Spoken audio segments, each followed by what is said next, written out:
I'd like to thank the University of Missouri for extending this opportunity to speak about well, the challenges in the pandemic that we all face, and then how we, in particular at Halcyon, how we dealt with it.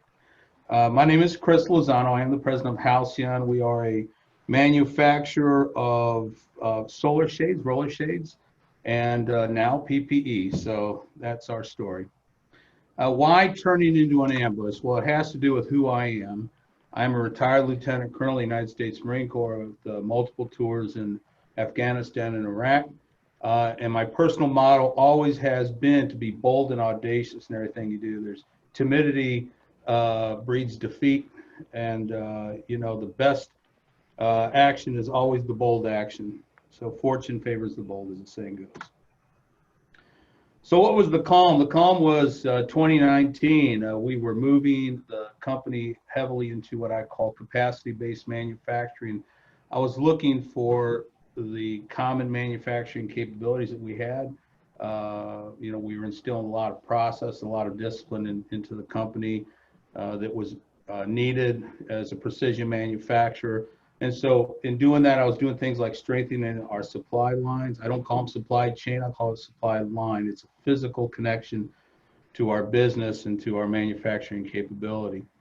And it caused us to really focus on what our core competencies were within the company. We're not a big company today, we're around 30, but it's an important that you understand what it is that you are and what you don't do. And along with that, we moved facilities from Maryland Heights to a nice facility in University City. All right, so the storm clouds, right around Christmas time, and I started noticing this various names that were given to the brewing pandemic. And the first time I had a conversation with anybody was with my brother sometime around Christmas time, and I just said, this is going to start to impact global economics, specifically because of China, and them being the key linchpin for most manufacturers around the world in electronics in particular.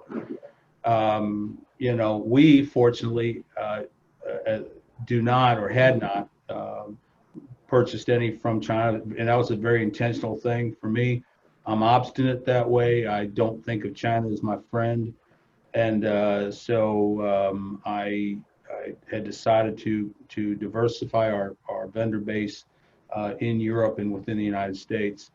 But that being the case, I started to check with all my key vendors in around February, just saying, how is this brewing storm going to impact you? And they all assured me it was not going to impact them, which turned out to be seriously wrong assessment. So, but I began checking, and then I went to Las Vegas for my first vacation in several years, and this is my one attempt at animation. Here we go, and that's when the wheels fell off.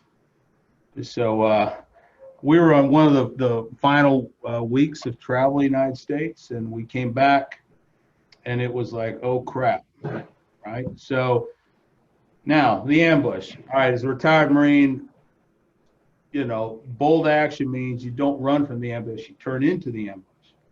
And so I started thinking, how are we going to turn into the ambush? How do we gain control of the circumstance? How do we gain the initiative in what's happening? Because I'm not going to be a victim. And so as everybody began to shut down, it was the first time I ever heard the term essential business. And I turned to the staff and I said, we have a week to figure out what to do before we get shut down. At that point, California, I think New York had already started to shut down. And we needed aggressive action to do that. So in a span of 4 days, I sat everybody down. I said, what can we do with what we have? We have people, equipment, processes, suppliers, a physical facility. What can we do? And we came up with the idea of face shield. And well, okay, great. That was Thursday. Friday, I made a prototype on my desk, and I'm not particularly crafty, but I needed to see it. And we made our first sale on Monday, and we've been selling them ever since. All right, but why face shields? A couple reasons. an enormous demand. The state of Missouri contacted us along with a number of other manufacturers and said, we need several million a month in the region, and we don't have nearly enough capacity. But really, the primary reason was it leveraged core capabilities that we already had. Right? I had precision cutting equipment. We worked with polyester film every day. I had a stable, knowledgeable workforce. I had a big facility that I could take part of it and turn it into a company that made something different. All right. I knew that the demand would be long and sustained. I didn't know exactly what it would look like, but I knew it was not going to be the same ever again. All right. It felt to me just like 9/11. I just knew this was never going to be the same. I mean, for those of us with a certain age, we remember our families meeting us at the gate when we got off the airplane. You walked off the airplane, your family was standing there, and it was never like that again after 9/11, right? So I was banking on the changed world, undefined as it might be. I just knew that it wasn't going to be the same. All right. But I was paying attention to another key thing.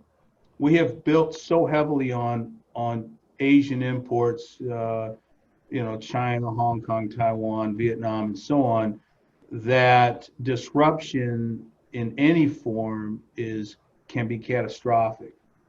And so I knew also and was banking that American made meant not being subject to the uncertainties of imports. I had built a company that could literally drive a truck wherever I needed to pick up the materials I needed to make what I make. All right. So how did we do it? First of all, clarity of purpose. We had a mission: pivot or go out of business. Simple, right? I had a workforce, and I come every day burdened with the fact that if I fail, I send a bunch of people home with no paycheck and nothing to tell their families except the president failed them. So it was clarity of purpose. We did it with speed. We had to gain exit velocity, and everybody in business understands that term of exit velocity. It is figurative, but yet it is quite literal. We had to be able to gain a market hold before two things happened. The market got flooded and supplies grew scarce. I could not overpay and I could not buy too much. I had to be able to throttle things aggressively to gain capacity. And let me give you an example. My first week, I started making phone calls, and people were calling immediately when they heard we were making shields. And the first call I got was from a hospital chain, wanted to know if they could get 50,000 a week. It was ridiculously large numbers. And at the time, they weren't interested. Price was secondary. Now, and it should, again, very predictable, price is an issue, as is volume. Now they want volume, and they want it at a significantly reduced price. But decisive action, it's all about time and sequencing. When you start not with a new product, to get it into the marketplace, you have to know how to make it. You have to be able to get the supplies at a cost point that allows you to become competitive, to have stability. If you start making something and all of a sudden you can't get those supplies anymore, or you can't get it at the price, polyester film went out the roof for about 2 months. Film that I could buy any day before the pandemic for $2 a pound were going upwards of $14 a pound. So gouging was happening everywhere. I worked around that by doing two things. I bought on the spot market, so I was buying smaller amounts but bigger than a roll here and there. And then I progressively moved my way to the finishing mills to where I could buy much larger volume and get my prices to where I needed. In the course of about 6 weeks, I reduced my cost of material cost 80%, just simply by being smart about how I sequenced, timing and sequencing. Right, I didn't run out and buy a ton of stuff. I went out and bought the right thing.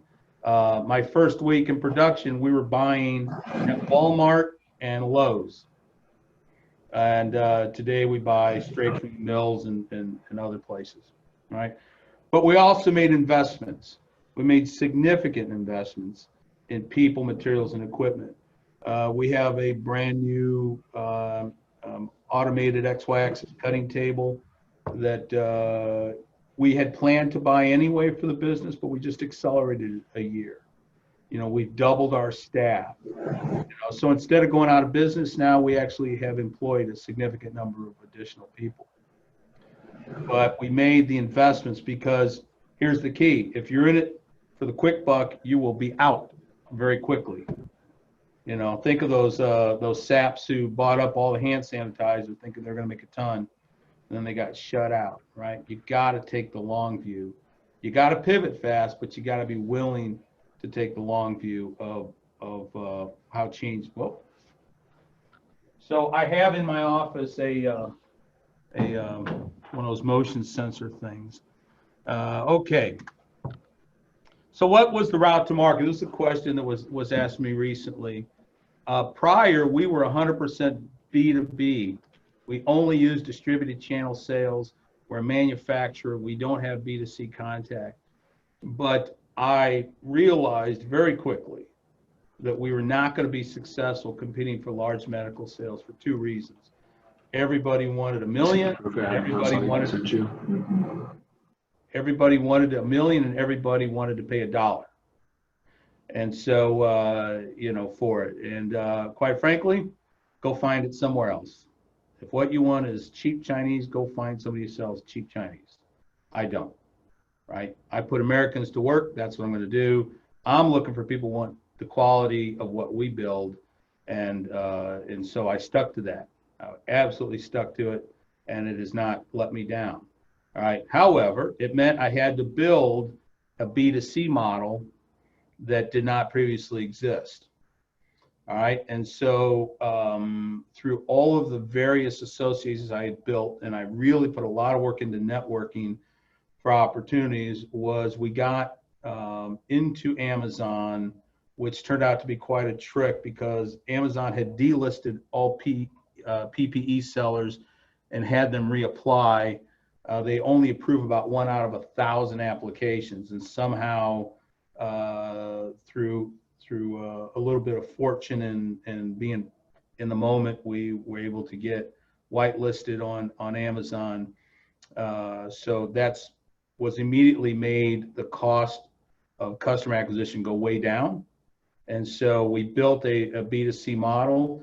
Amazon also has a B2B model that we're using, and we are using our own existing channel sales within Shades to start to move product, because as we quickly found out, if nobody's buying Shades, that means nobody's selling Shades out there. We have people that are looking for something to sell that's moving. So yeah, I think I put that in twice, but we avoided the large medical sales. All right, so what can you do now, right? Not everybody's going to get into PPE, but what can you do now as a company during the pandemic? Well, think differently.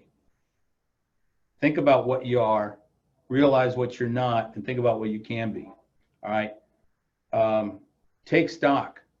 I had this conversation with a national retail chain, and he he reached out to me through some mutual connections, and this is the CEO of a national retail chain everybody would know who sells shoes. And he was so taken by that, he said he had his whole staff sit down and go through the exercise. I said everybody in the room, and I said, this is our Apollo 13 moment. What can we do with what we have? So assess what are your core values and your core competencies. Build a culture of planning. Bootstrap your way forward. Don't wait, for the big epiphany. Don't wait for the perfect plan. The perfect is the enemy of the good. And, so we just got moving, and we have gone along the way. We've been willing to make our mistakes, which we certainly have made our share of along the way, but we've moved forward. And as we've done that, you know, a lot of the problems have resolved themselves. A lot of our competitors have gotten out of the market and cleared the field for us. Okay, but that culture of planning is so critical, right?